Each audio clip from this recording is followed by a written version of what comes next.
beautiful day in the neighborhood, yes. It is a beautiful movie about kindness and so many things. I'm so happy to introduce you to this crew of people here who made it all possible. First, please welcome the producer, YOUREE HENLEY.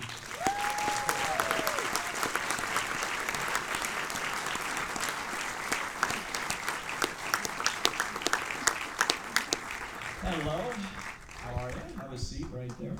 And, yeah, right there, though. All the mics are live here. Also, the screenwriters who've worked so long on this movie and did such a great job, please welcome MICAH FITZERMAN-BLUE and NOAH HARPSTER.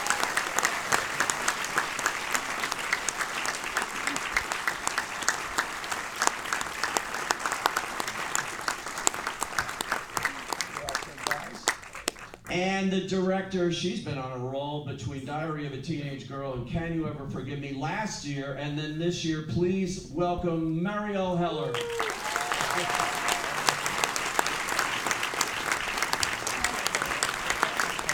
And need I say more than Tom Hanks?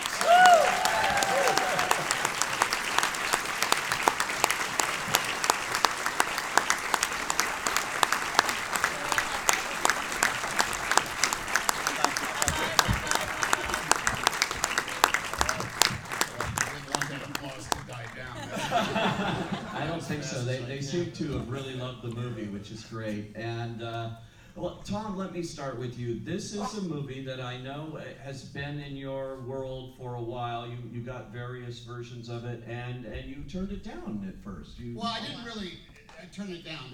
Okay, this is a great crowd because we know how the business works. There is this period of time where a thing lasts 120 pages. And it is sent to you because your crack team of show business representatives says, you can control this material if you want to control this material. There's no director involved, it's brand new, it came from Kinko's. There is, where is it, who is it? It doesn't matter, Tom, you can control this material. And so I said, well, okay, I kind of get it, but I don't get it. It needs a filmmaker, it needs another type of creative DNA other than just having been finished printing. It needs another kind of thing to go along with that.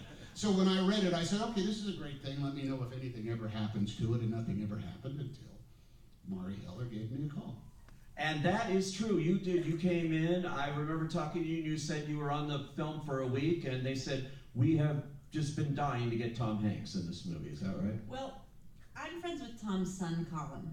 And Tom and I had met years ago after I made my first movie. We met at a backyard birthday party, and the kids were all playing, and we had this conversation where I'm sitting there talking to Tom Hanks, and he says to me, well, what do you do?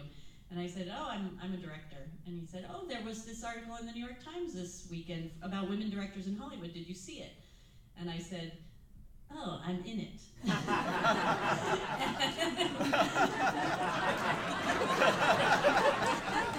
Let me finish. Did you read about the other directors?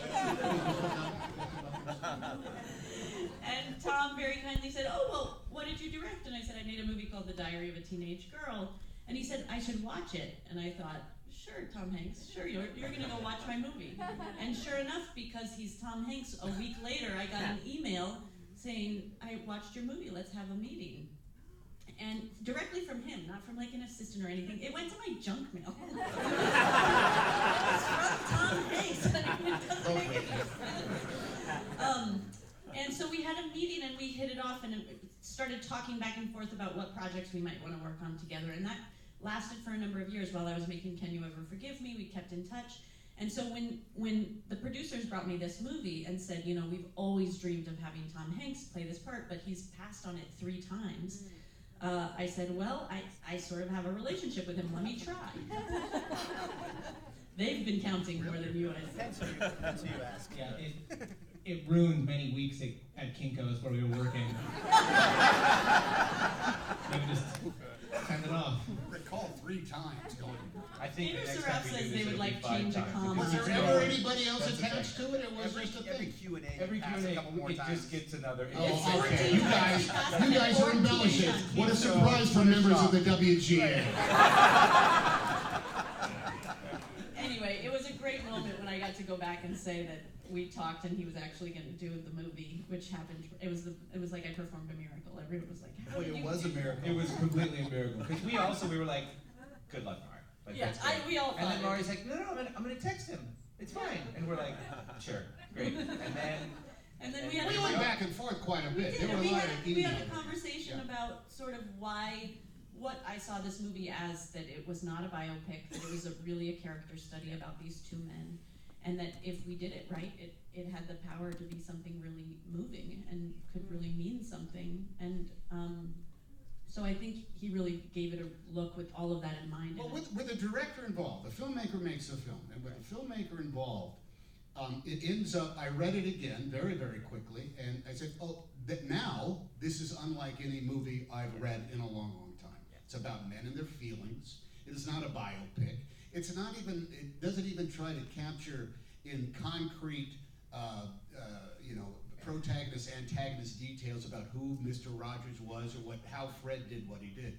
And suddenly there, we're making a film as opposed to just controlling material. yeah, and I think the first thing you said to me when you read the script with all of that in mind was you said, I see why this is so special. I really do. And it was because the script was so beautiful. Yeah. Congratulations to you guys. Yeah. MICAH, you and Noah, Micah, you and Noah worked on this for a few years, It'll right? be 10 years in January. Wow. Yeah, it started, I guess, kind of out of my own insecurities as a new father.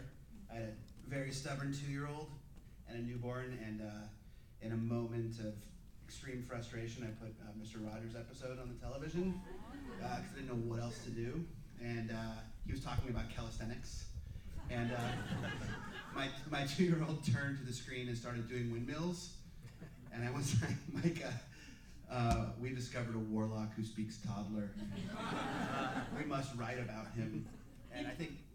No, I was just going to say, in all my research, I never came across the calisthenics episode. Yeah, I I don't need to know. watch that It was one. on Amazon, I whatever can it was. imagine how hilarious. If you go to Amazon and type in "please help," it pops up. And I think we realized pretty quickly in getting into research that a traditional biopic was not the best way to go. The Fred Rogers, was kind of unwaveringly awesome for 74 years, which does not make for a strong protagonist. And so we started looking sort of around Fred and saw that, like many people, had their lives changed by Fred. And we just started looking for people, and it ultimately led us to the estate. And we met Bill Eisler, who's in the movie, the real Bill Eisler. And he said, you guys seem like nice guys. I'm happy to sit down with you, but there will never, ever be a Fred Rogers movie. But come on out to Pittsburgh, sit down, let's have coffee. So that's where we started.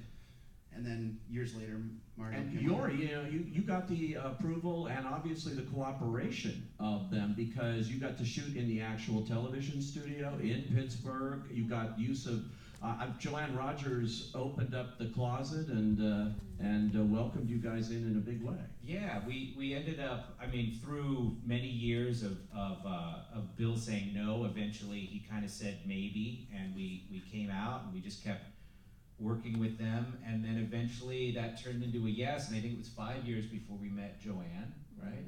And yeah, once he said yes to us, it was Yeah. almost 2 years until he actually introduced us to Joanne.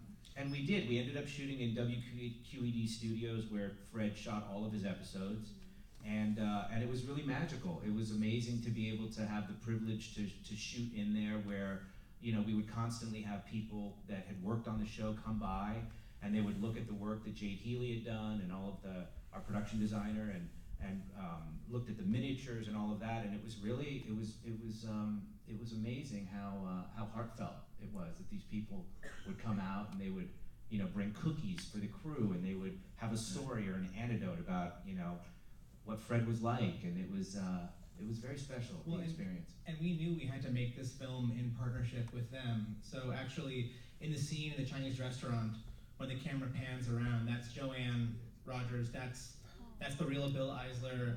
That's Margie and Hedda. All the people The real who Mr. McFeely. who we worked Bill's with. nephew. Wow. I mean, Fred's nephew, sorry. Yeah. We had to share that moment Well, with it was them. about the moment of who loved you into being. Yeah. And we wanted all the people who loved Fred into being. Is it the real Daniel Tiger? No, none of the, nothing, we almost didn't use anything real from the show because they're all artifacts and they're sitting in a museum and they're very old. But our puppeteers who are Spencer Lott and our team of puppeteers who work at Sesame Street, they recreated all of the puppets perfectly. They got to go and take them out of their glass and inspect them, and I mean down to every whisker. If it was drooping, they made that whisker droop.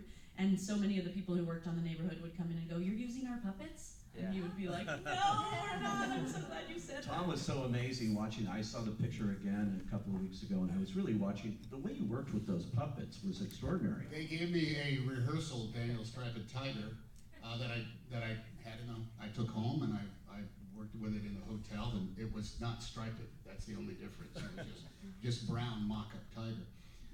But the artists that those puppeteers were extraordinary. The hardest thing is that you're not looking where your hand is. You're looking at a monitor down here, and all the material we saw of Fred when he was doing his puppeteering days, he's scrunched down. He's all in a very uncomfortable position. But to be up here working at it, but actually seeing it down here, it was almost like you needed three-dimensional kind of like Imagineering skills in order to translate your hand to a different Well, and a weird little detail we learned is that the technology existed for them to flip the monitor, which would help your brain to see which direction you needed to go, but Fred never did it. So he had he was basically looking at a mirror image and having to adjust his brain, so we made Tom do that too.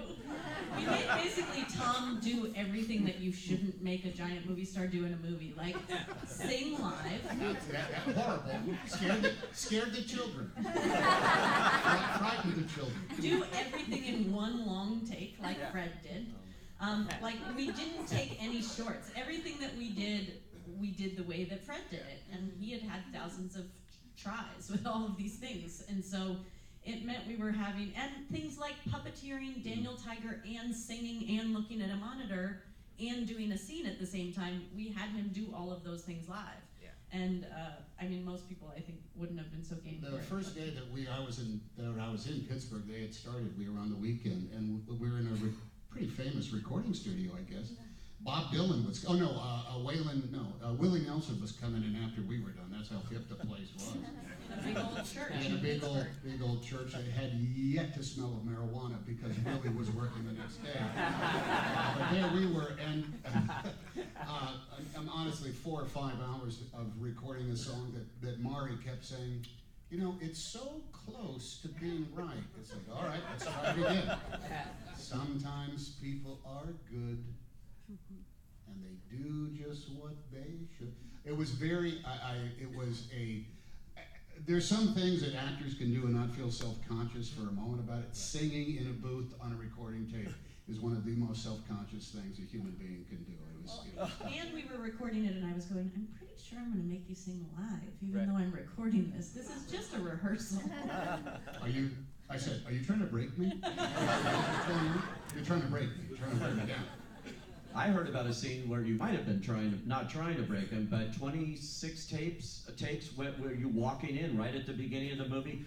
That's a tricky thing, putting on the sweater, taking off the coat, putting on the shoes.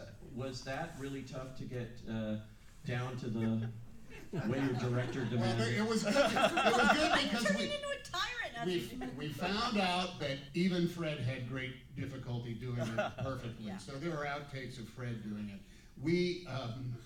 Mari apologized because the shoes were much bigger.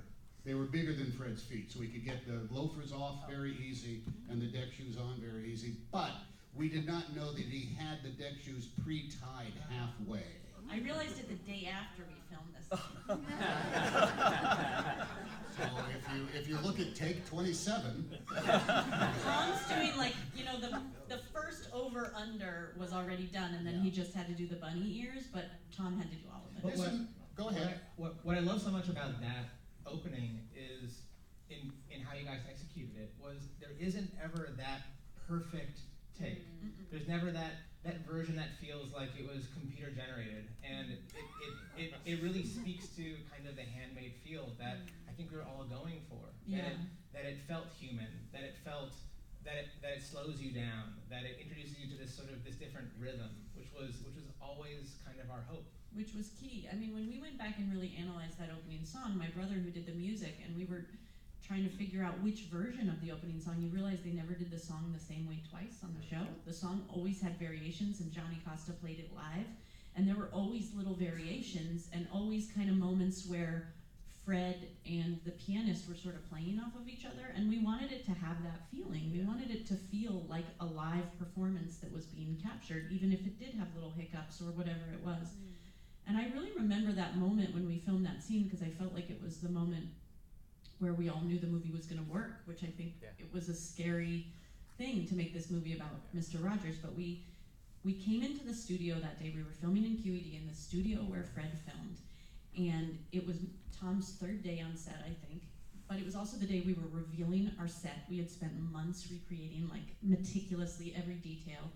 And my memory is coming in early before the actors were there and looking around and feeling like there were 200 sets of eyes, and everyone was just like, it's the day! This is the day we're gonna do it! And I remember thinking, oh, this is too much pressure. Like, how is Tom gonna be able to do this? And you already knew how difficult the scene was gonna be to get it in one take on these old tube cameras that we were gonna film it on, to do all of the actions, to sing live.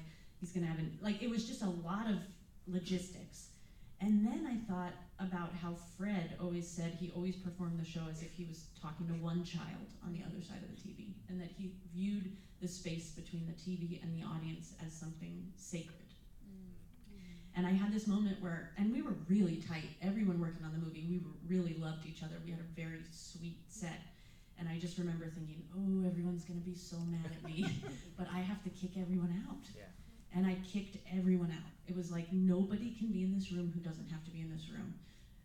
Camera operators, boom operators, that's it. But everyone else has to leave, because Tom needs to do something really difficult here, and he can't feel like he's performing for this giant group of people who are all watching with enthusiasm. And it was just like friends of Fred Rogers or people of the company who had shown up that day because everyone was excited. But it was really intense. And so I remember feeling like my huge job as a director is to create a space where actors can do their work. And I just thought, I don't know how he's gonna do his work here. And so we kicked everyone out, and we just concentrated on picturing one child, I think I said your granddaughter, on the other side of the camera, and that's it. And we did do 27 takes, but that was also to make it feel like we had time. Like time was on our side. We weren't rushing through this stuff. Yeah, it required a sort of like a slower cadence that I think I was prepared to do, because so much of making movies is hurry up, come on, we didn't get it, that's good enough, we'll do it in cuts. Well, now we'll get coverage of it. Don't worry about the zipper, don't worry about the door opening, don't worry about the sweater on the hanger, don't worry about putting the jacket on the hanger, don't worry, take off the shoes, don't worry about don't worry about turning to the magic boy, you don't have to, we'll just come in and we'll start and then we'll cut and we'll go. There was after the initial moment of just walking onto the stage dressed as Fred, which is it's kind of like playing Jesus in Ober-Abergau, you know. Are you Jesus in? Yeah, I'm Jesus in the Passion Play. Well, right this way. Oh, yeah, I should have known by the robe and the beard. Yeah. After that, it became this. We were seeking that thing that happens in movies where you're just trying to tell the truth right there, and if it takes a while, we started laughing about the zipper getting caught and stuff like that, because we were going for that. The amazing thing that you discovered about the movie is how about the show, how Fred said there'll only be one cut per 2 per minute. 2 per minute is what he allowed on the show. And He broke the rule sometimes, but his general rule was 2 cuts per minute. I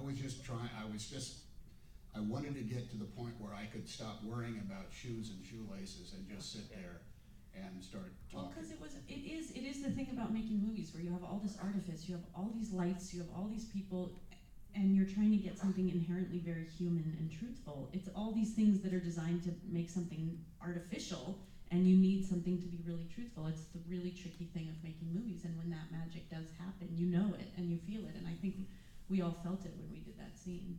You really did it. We were talking before we came out here, and you were all saying, this movie's been open now, what, 10 days, a couple of weeks, and you're all getting different kinds of reactions, Tom, than maybe you've gotten for some other movies, people seeing this. Yeah, I've gotten emails from people I've not heard from in a long time, and other people in the industry, and I think it's a testament to how unique the movie is. There is no movie like this in the marketplace. That's one aspect of it. And I think they're surprised because there are expectations, I believe, about a movie about Mr. Rogers that our film just kind of like avoids. I don't want to say necessarily surpasses, but I got one very touching email from a friend in the business, and he had a very tough childhood. And he said, I wish I would have had a man in my life like Fred Rogers. Now, you hear that from some guy that you've worked with in the past, and that's quite an opening up. And it ends up being, I think, a reason an awful lot of us go to the movies in the first place. Yeah.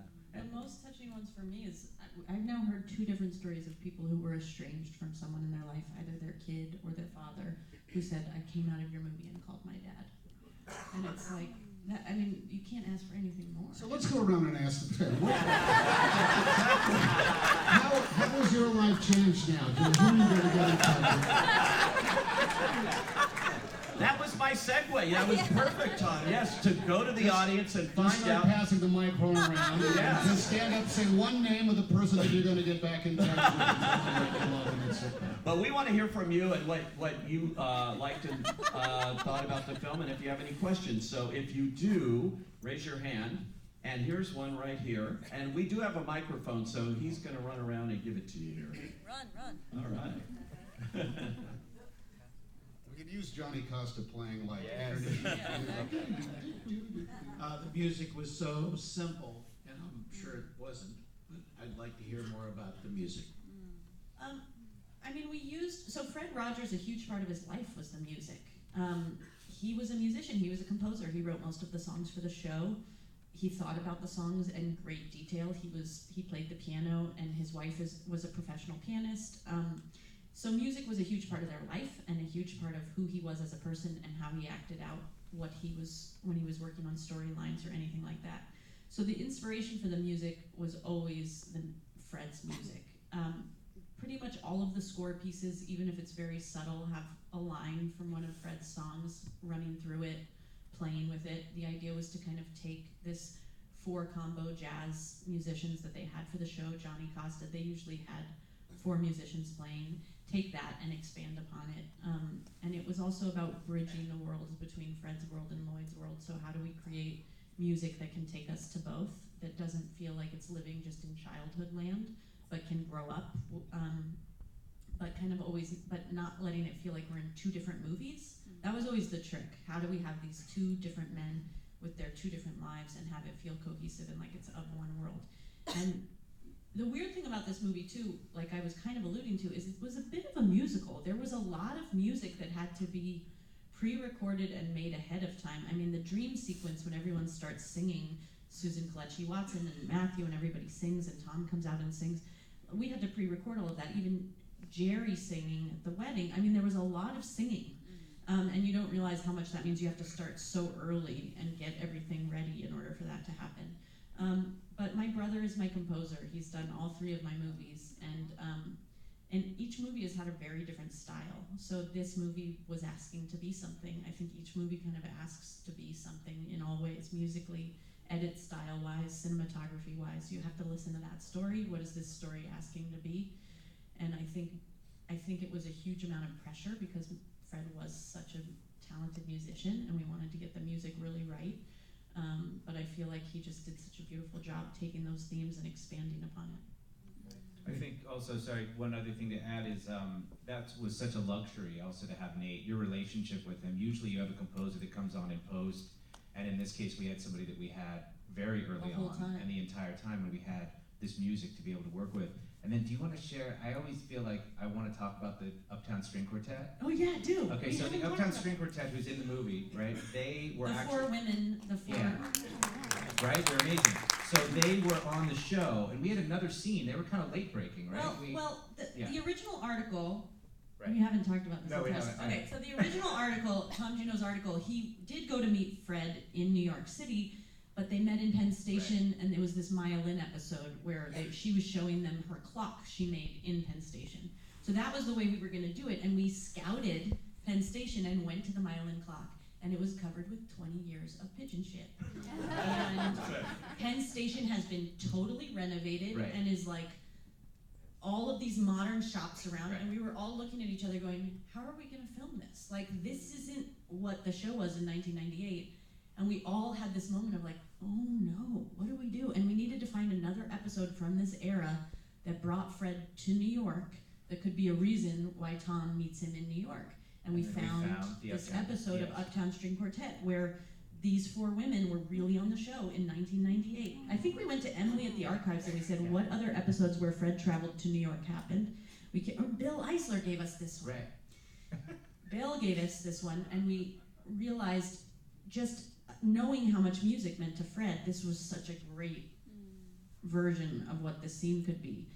Anyway, now and the wonderful thing was, I feel like they were only together for maybe 6 months during that filming, because we ended up kind of trying to track them down, and they were no longer a group, and we actually brought them back together for the movie, and they hadn't played music together in over 20 years. And one of them had passed away, but 3 out of 4 of them were still alive, and they didn't speak to each other really. They weren't in touch with each other. But the movie allowed for us to kind of bring them together to make this beautiful piece of music, and it was just nice to capture. And they recreated exactly the songs they played on the show in 1998, and they had a wonderful time doing it, and it felt like we brought these women back together. It was really cool. It was so sweet. Uptown String Quartet. Okay, yes, right there.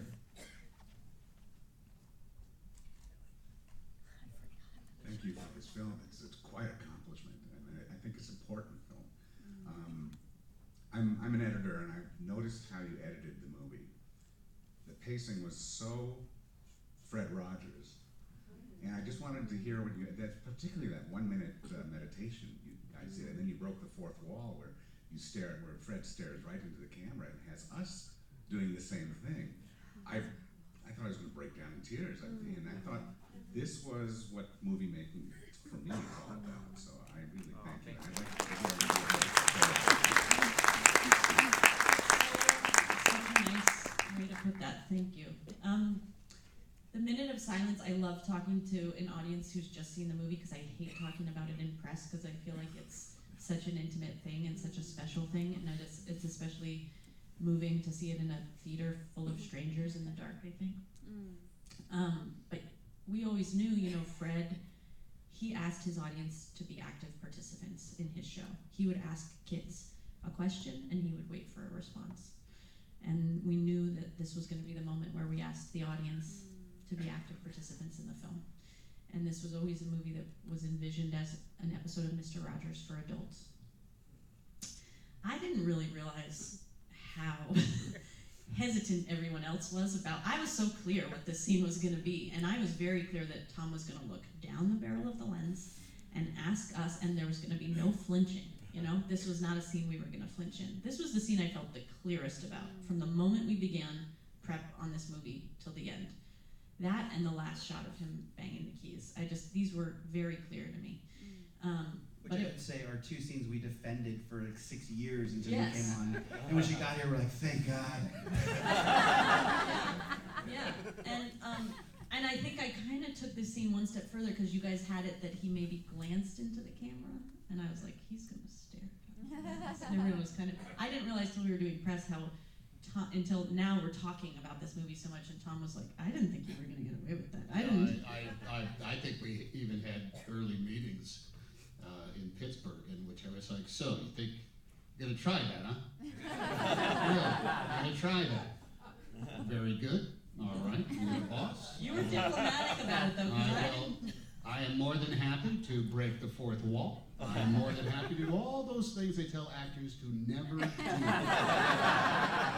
So you can see if it works. And if it works, it's in the film. And if it does not work, no one will ever know that we tried. So sure, boss, whatever you do.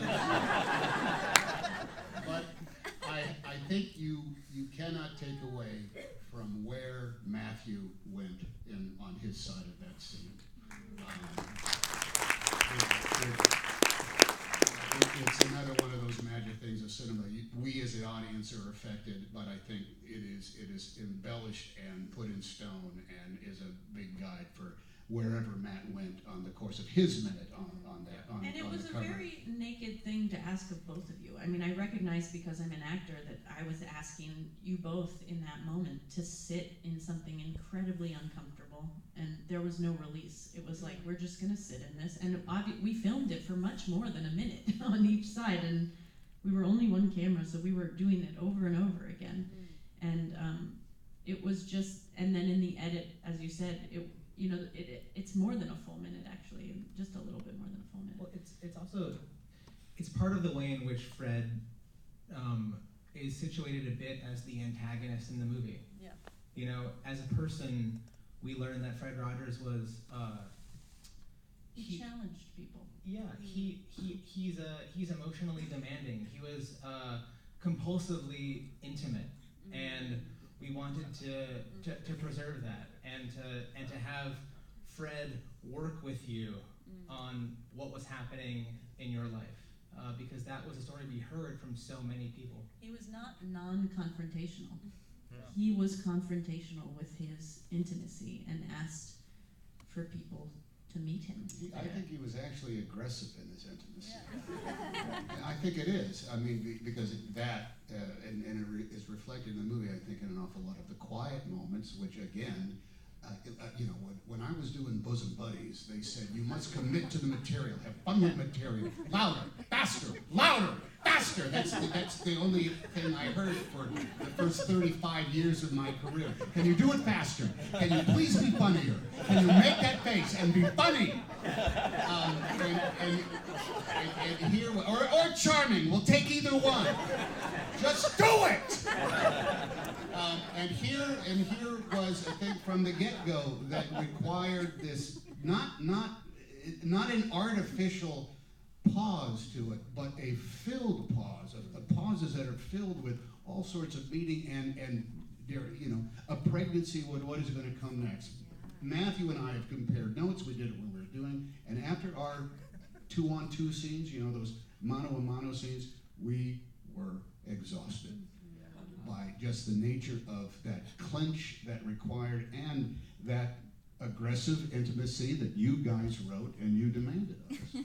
Yeah, those scenes like the New York apartment where Fred pulls out the puppets, or the first scene where they're sitting on the edge of the stage, we talked about those scenes sort of like emotional duels. Even though there's no physical thing that's happening between the two of them, there are so many retreats and advances and moments of who's going to act first, and games of chicken that are happening, and so much happening in the silences. And those scenes were some of the scenes that were just so wonderful in the script, and we kept, I don't think a word of them changed from the time we started prep till the end. Those were the clearest scenes about everything we heard about Fred, was that he had this way when people would interview him of subtly turning the conversation on the other person, and suddenly you're talking about your childhood and you're crying and you don't know how it happened. And you see it in interviews with him, but it was incredible, and it was sort of the basis of the whole movie. In fact, Peter, this can't be easy for you sitting there.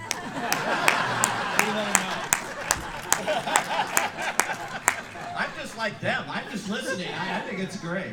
But you are listening in a very, very special way. That is actually. That's it, right? Yeah, that's Mr. Rogers. Okay, yes, right there. And I hate to have you keep running, but I think we should start supplying the run music. yeah. Thank you. You've been kind of dancing around my question a little bit, just as it's been going on. The movie is so much to me about acceptance and about the nature of that, and that there is a kind of aggressive quality. I loved the last scene where he pounds the piano, and we know he's not a saint. I'm wondering for you, Mr. Hanks, in terms of getting to the bottom of this character, which in a way defeats the journalist and defeats us in the movie, how much you felt you needed to just accept who he appeared to be, or come to some other kind of understanding yourself to play the part? Joanne, who I met, I think, on my very first night in Pittsburgh, she's a hoot. Said, oh, Fred pissed me off much more than I pissed off him. She's kind of like that. Everybody. Well, I'll just go stick with Joanne. Joanne was married to a really complicated guy who had a real complicated life. I think one of the truest and nakedest lines in the movie is when he's talking about his boys. His boys had a horrible life. I'll just throw that out there. Being Mr. Rogers' kids. The good news is they didn't look anything like Fred. They looked like Joanne. So other than the last name, there was no reason for them to suffer extreme. But I don't think they would say they had a horrible life, but I think it was harder that everyone must have said to them, "You must have the best life. You have Mr. Rogers as a dad." I love your dad. Right. He's my dad too. Yeah. My kids hate it when anybody comes up to them and says, "I just love your dad's movies." They says, "Well, then you can have them." But the aspect of, I think, questioning what he was doing in the first place. I think Mother Teresa has those same doubts. A degree of self-loathing that just does not quite go away. I don't think it's easy to play the constant jujitsu around that brand of honesty, but he also knew that he knew what the contract was. And when you go into the minister's office to talk deeply about your problems, you don't want to hear the minister's problems. And that's what he was doing. And I think, as Mari pointed out and blew my head off in one of these Q&As, he died of stomach cancer very, very quickly. That means there was something that was eating him away inside him. And the thing that we're sort of like running into, and it's exciting about the movie, is that we are examining a man who is not a saint, but who is considered to be a saint because he was so aggressively kind and he was so good to everybody, and he ended up seeing good in everybody. And I think the kind of extraordinary moment where at the end of the film where he bangs those keys, I think that's just the most basic human frustration that anybody feels, even if it's just post-creative depression that we know all about. Did I do enough? Or is there any way actually in order to do any of this? Am I a charlatan? Am I a fraud? I think he, like anybody, experiences and the yin and yang, or the distance that you go from Mr. Rogers and all he meant to us to a fraudulent sense of himself. Why would he go there? Because he was a human being and he was as special and as cracked as all of us. Can I sort of share? I mean, I grew up. My dad's a rabbi in Tulsa, Oklahoma, and when you're a rabbi's kid, you know what it's like to watch, your clergy father walk in the door and then try to shake off what just happened with that other family or in that other sort of moment of extreme intimacy. That you kind of it lingers. It kind of stays in the atmosphere. And when we were trying to understand this quality in Fred, this sort of ineffability, this defensiveness, we sat down with Bill and we said, "Bill, where does it go? Like, where does all of this hurt and suffering that he absorbs from other people go?" And he said, "Oh, that's a great question. You should go ask Joanne, because we never really talked about it." And then we sat with Joanne and we said, "Joanne, where does it go? Where does all this hurt go?" And she said, "That's a great question. You should go ask Bill." Right. We took that. We really thought a lot about that he didn't share, like a priest who takes confession, he didn't share other people's burdens with other people. He absorbed them like a vessel. And there's a lot of defensive mechanisms happening. There's lots of answering your question with a question. Yeah. And it wasn't something that we weren't trying to tell a gotcha story. We weren't trying to reveal the secret about what happened between Fred and his sons. It was hard growing up with Fred Rogers as your dad. Yeah. But there was something about him that he was still trying to preserve that I thought you captured. I think that if you were to ask Fred, what do you do with all the pain? He would say, "I hurt." That would have been that. That would have been that. I mean, even in his death, you know, when he came into work one day and told people who'd worked with him for 55 years that that was his last day. And he said, there are grief counselors here for you to talk to. And he never talked about it at all with them. He just kind of said, today's my last day, and a few months later, he was dead. Well, and I just had an interview I did with Joanne last week in Pittsburgh where someone asked her, what do you think Fred would think of this movie? And she said, I think it would mean a lot to him because he believed so wholly in his philosophy and he wanted that philosophy to go on. And I think part of the conflict of Fred was he was an inherently shy person, an introvert who probably, in many ways, this life was not for him.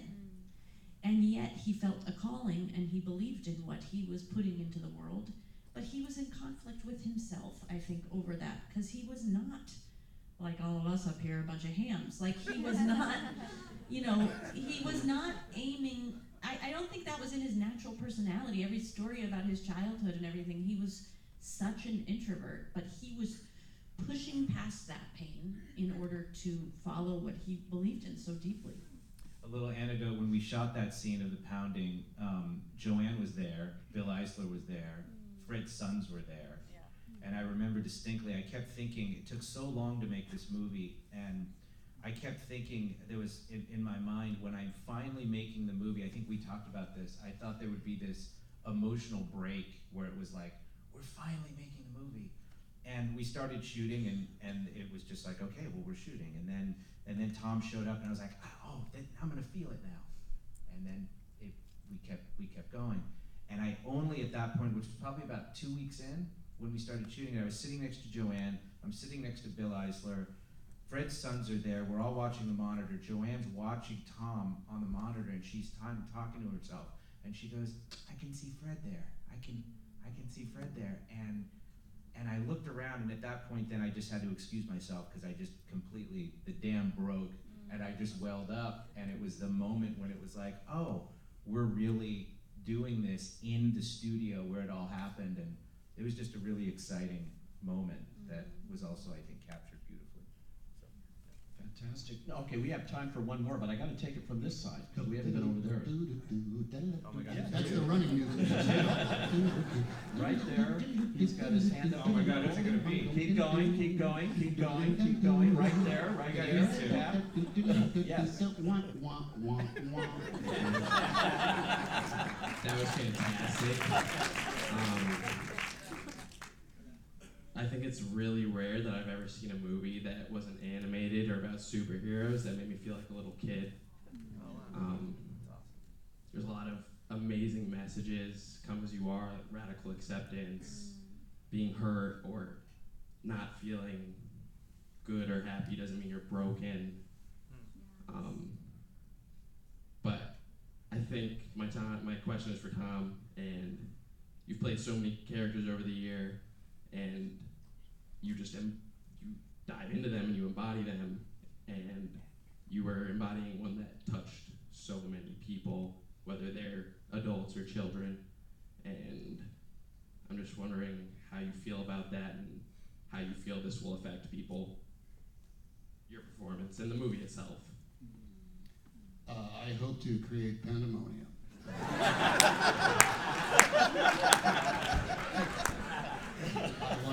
I want fist fights at the cinema. Aggressive. Tom deflects with humor. Yes. Sometimes. My jiu-jitsu moves.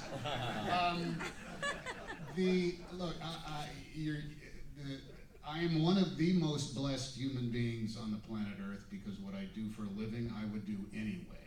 I mean, if I lived in Davenport, Iowa, I would be the guy auditioning for every show down at the Tiffany Lamp Dinner Theater.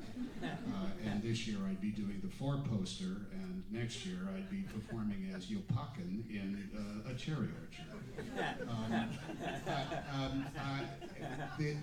The challenge that comes along with all of these roles are inherent from the get-go.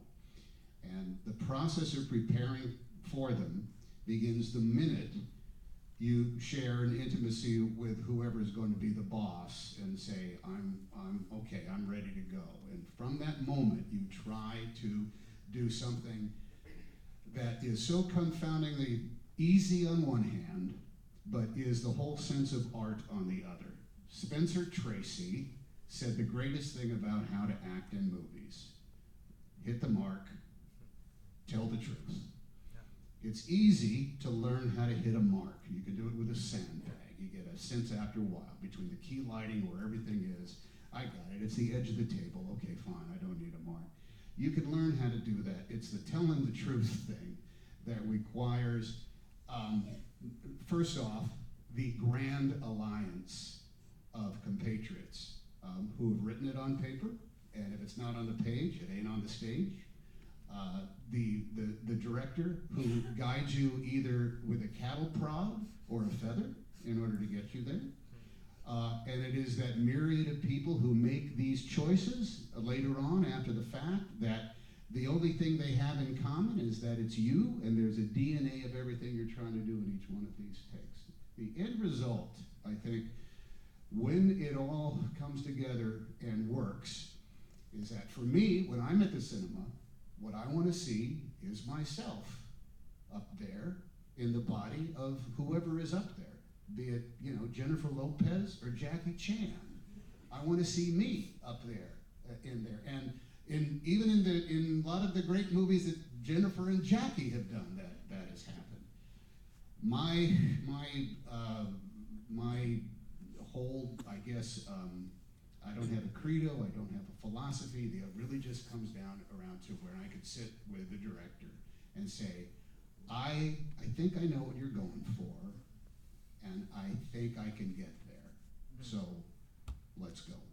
And if that works out, if we could start in February, you know. Well, actually, when we first talked, she wanted to start a year prior, and I said, I cannot start this movie in November, but if you can wait for me till September, I'll be ready to go.